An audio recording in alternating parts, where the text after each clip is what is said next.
जब भी आप फील्ड में जाते हैं तो आपको एक सवाल ज़रूर आता होगा कि सर हम हर महीने सामान तो खरीदते हैं लेकिन हमें ना तो फ्री सामान मिलता और ना ही हमें कुछ पैसे आते। इस तरीके का सवाल हर व्यक्ति के साथ जो लीडर फील्ड में जाता है, सही तरीके से काम करता है, उसके साथ ये प्रॉब्लम आती। तो उसका समाधान क्या है? उसका समाधान ये है, बहस उसका समाधान तो बिल्कुल नहीं। मैं आपको बता दूं, मेरे साथ ऐसे बहुत आईडी टर्मिनेट हुई हैं जिससे मैं उनको ये कन्विंस करता था कि नहीं पैसा तो आता है, आपको फ्री सामान तो मिलता है, पता नहीं क्यों नहीं मिला।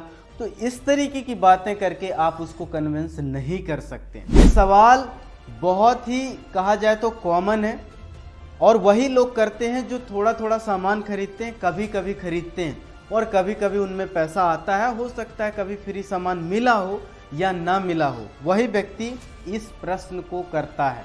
तो आपको क्या करना है? आपको बहस बिल्कुल नहीं करना है, क्योंकि मैंने बहुत सारी ऐसी आईडी जो है जो टर्मिनेट करवाया है बहस के चलते। आपको कुछ पॉइंट ध्यान रखना है, 5, 6, 7 पॉइंट है, उनको आप ध्यान में रखेंगे तो आपका जो एसोसिएट बायर है ना वो पक्का कंफर्म हो जाएगा और नेक्स्ट टाइम से सही से खरीदी भी करेगा। तो सबसे पहला पॉइंट क्या ध्यान में रखना है? Check consistency repurchase.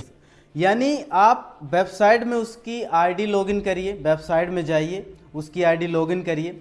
लॉगिन करने के बाद आप ये देखेंगे कि योर परचेस में कि उसने परचेस कब कब किया है, कब कब नहीं किया है।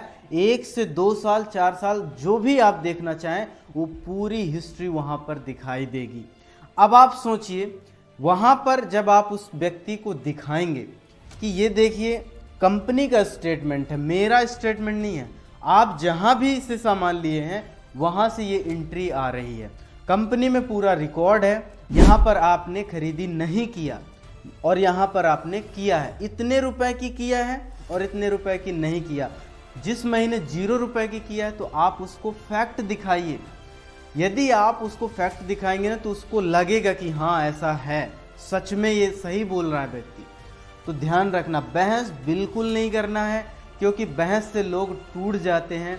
आप बहस में जीत जाएंगे लेकिन वो व्यक्ति हार जाएगा। तो हराना नहीं है हमको उसको जिताना है, आगे बढ़ाना है। क्योंकि नेटवर्क मार्केटिंग और आरसीएम का जो काम है ना वो लोगों को जिताने और राजा बनाने का है, ये हमेशा आप ध्यान रखिएगा। दूसरी बात, चेक योर लेजर व्यू। आप मोबाइल एप्लीकेशन में उसकी आईडी लॉगिन करिए या वेबसाइट में यदि आपने लॉगिन किया है तो वहीं पर आप उसको दिखा सकते हैं। तो लेजर व्यू में क्या दिखाएंगे? लेजर व्यू उसका खोलिए और दिखाइए। हो सकता है कि उसका बैंक अकाउंट कंपनी डिलीट कर दिया हो, किसी कारणवश गलत बैंक अकाउंट डाल दिया हो जिसके कारण पैसा नहीं आ रहा। हो सकता है कि वो बैंक अकाउंट डाला ही ना हो, दोबारा से अपडेट ही ना किया हो। तो लेज़र व्यू में पूरी हिस्ट्री A to Z दिखाई देती है, तो आप वहाँ पर देख लीजिए और दिखा दीजिए कि देखिए ये पैसा आया है।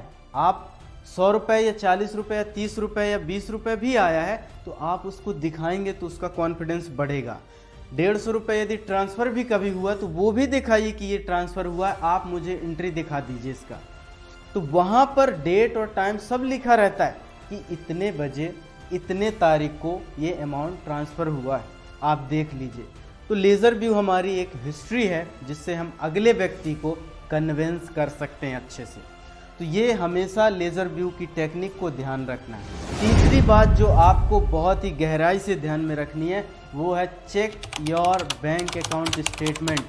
आपको क्या करना है? उसको बोलना है कि 6 महीने से 1 साल का आप मुझे अपने बैंक का स्टेटमेंट आप लेके आओ, क्योंकि हम फैक्ट पे बात करेंगे, एंट्री साफ दिखाई देगी।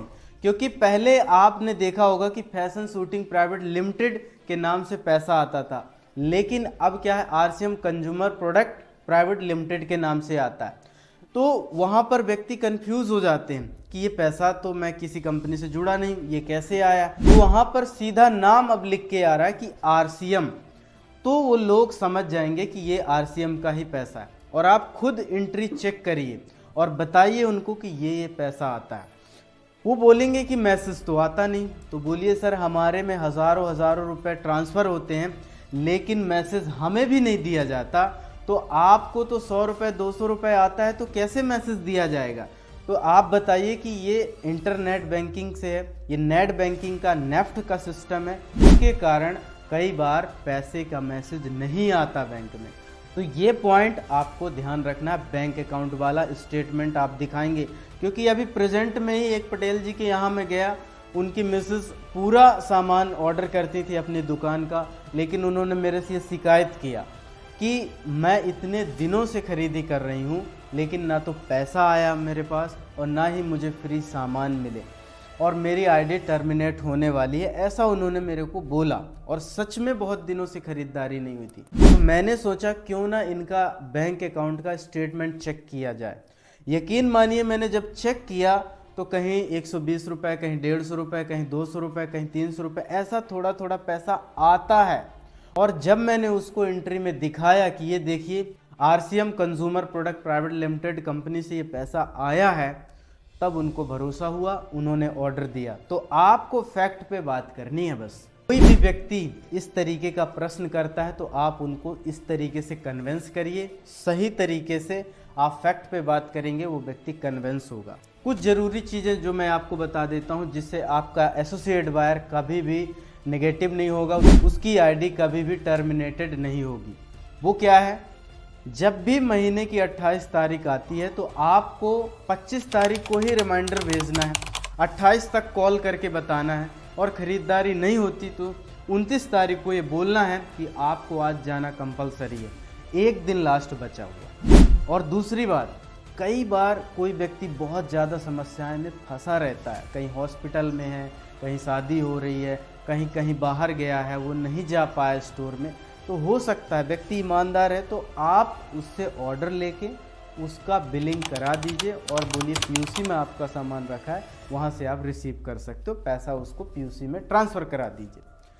और आपकी पूरी जिम्मेदारी होनी चाहिए कि व्यक्तियों को ध्यान दिलाना और उनकी आईडी खाली ना जाए, तभी तो हम एक RCM के लीडर कहलाएंगे ना। हमारी ये प्रायोरिटी और जिम्मेदारी बननी चाहिए कि हमारी जितनी भी आइडियाँ हैं वो खाली ना रहें।